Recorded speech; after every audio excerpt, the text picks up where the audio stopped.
अच्छा, अब सवाल यही पैदा होता है कि क्या आप सलमान अली आगा को आगे कप्तान देख रहे हैं वर्ल्ड कप में?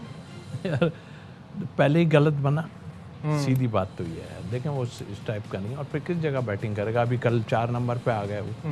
मुझे हैरत है, क्या कोच साहब चाह रहे हैं या और वो चाह रहे हैं कि कोई जस्टिफिकेशन देना चाह रहे हैं। देखिए वो नहीं, अभी इस वक्त पोजीशन ये वाले फॉर्मेट के लिए नहीं है। वो 2 फॉर्मेट उनके बहुत अच्छे हैं, रन्स भी करते हैं, सारा कुछ। ये फॉर्मेट मुश्किल है।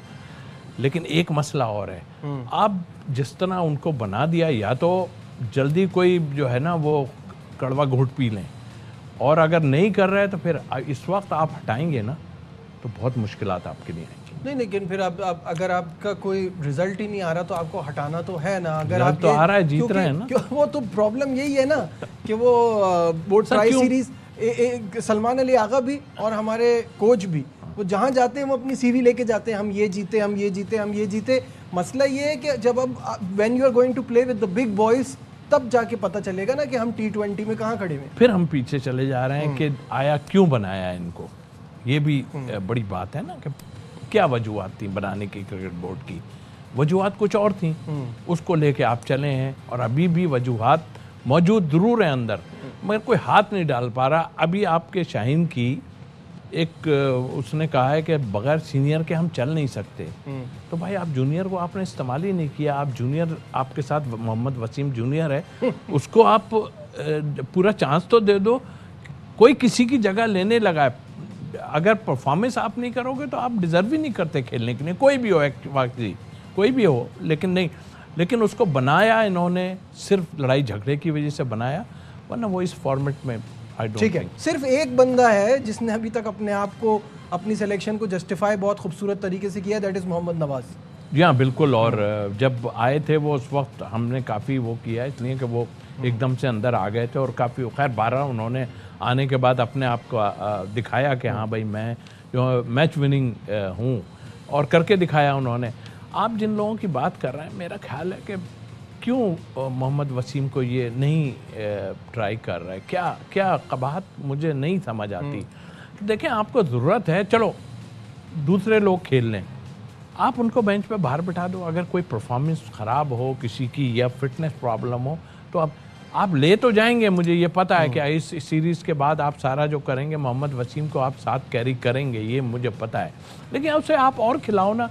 इस वक्त भी उसने लास्ट डेथ ओवर्स में उसने यॉर्कें इतनी अच्छी मारी हैं जो हमारे सीनियर्स अभी तक नहीं कर सके।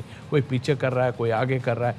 जिम्बाब्वे की टीम एक 60 रन्स की पार्टनरशिप करता है ऊपर से, और फिर आपका अगर मेन बॉलर साई मान के आउट करता है, आपकी पार्टनरशिप तोड़ता है, तो समथिंग रॉन्ग। अच्छा, मुझे ये बताइए, एक और प्लेयर का नाम जो है वो बहुत चल रहा है अब कंटेंशन में, और वो है Maaz Sadaqat, because of his recent performances.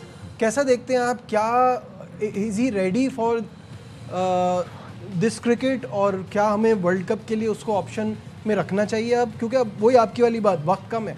देखिए माजी में भी यही हुआ है कि हमारी टीमें गई हैं और वहाँ से कई प्लेयर अंडर 19 हो या वो अभी आप अंडर 19 के किसी विकेट कीपर को या किसी को आप साथ लेके बच्चे को चल भी नहीं रहे हैं, और वैसे ही हिसाब आपने चलाया हुआ है। खैर, लेकिन ये जिसकी आप बात कर रहे हैं, टू अर्ली मेरा ख्याल है, साथ रख लें।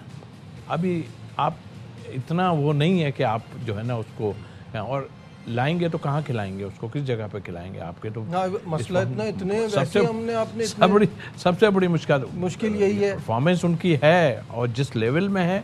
और देखें नजीब भाई, आप ठीक है इंडिया से जीते हैं तो हम बहुत ही, हमने एक्स्ट्रा ऑर्डिनरी सारा किया, और इंडिया के खिलाफ जीतते हैं तो भाई सारे गुनाह भी धुल जाते हैं, सब कुछ है। लेकिन जो फॉर्मेट आप खेल रहे हैं या जहां आप खेल रहे हैं ना, उसमें और यहाँ पर बहुत जमीन फर्क आसमान है, का बहुत फर्क है। इन टीमों के खिलाफ तो आप फिर भी कर दोगे, लेकिन आप जब आगे जाओगे ना, आपके लिए मुश्किल होगी। अच्छा प्लेयर है, जरूर उसको साथ लेके चलना ही तो मुश्किल काम है। यही तो ये नहीं कर रहे हैं कि अगर साथ लेके चलें कि भाई हमने इसको रखना है, तो फिर रख लें साथ। अब जैसे ही कोई 19-20 हो तो आप उसको खिला दें। एक प्लेयर और है जिसका मुझे लगता है कि उसके साथ बहुत बड़ी नाइंसाफी है, and that is Abbas Afridi. क्योंकि अगर वो लड़का मैं कहता हूँ इंडिया में होता ना, वो उसको दूसरा हार्दिक पांड्या तैयार कर रहे होते। बिल्कुल आप ठीक। आपके पास वो with the ball he is exceptional, batting में भी वो बहुत यूटिलिटी साबित हो सकता है, बट पता नहीं क्यों उसको इतना सीरियस नहीं लिया जाता। पता नहीं क्यों, क्या मतलब है। आप देखें ना, कुछ फ़हीम अशरफ आ गए हैं, दूसरे एक दो के टाई जब पड़नी शुरू होती है ना, तो ये है, आप बनाना चाहते हैं तो उसको आप एटलीस्ट बेंच पे बाहर बिठा के रखो, उसको खिलाओ। और आपने बिल्कुल ठीक कहा, वो बहुत ज़बरदस्त ऑलराउंडर है। लास्ट में जा देखें, आप तो फ़हीम को ही पूरी तरह चांस नहीं दे रहे, मतलब आई मीन के जगह पे उसको बैटिंग करने नहीं भेज रहे हैं, तो फिर आप क्या सोच रहे हैं? मुझे तो ये समझ नहीं आ रहा। एक आदमी का सोच रहे हैं ये, और वो आदमी का अगर सोच रहे हैं तो ज़्यादती है एकदम। तो आप नहीं ला सकते, ला के खिलाएं अगर खिलाना है उसको। मैं शादाब की बात कर शादाब की बात करें जी, तो वो तो बहुत ज़्यादा उस पर बातें चल रही हैं।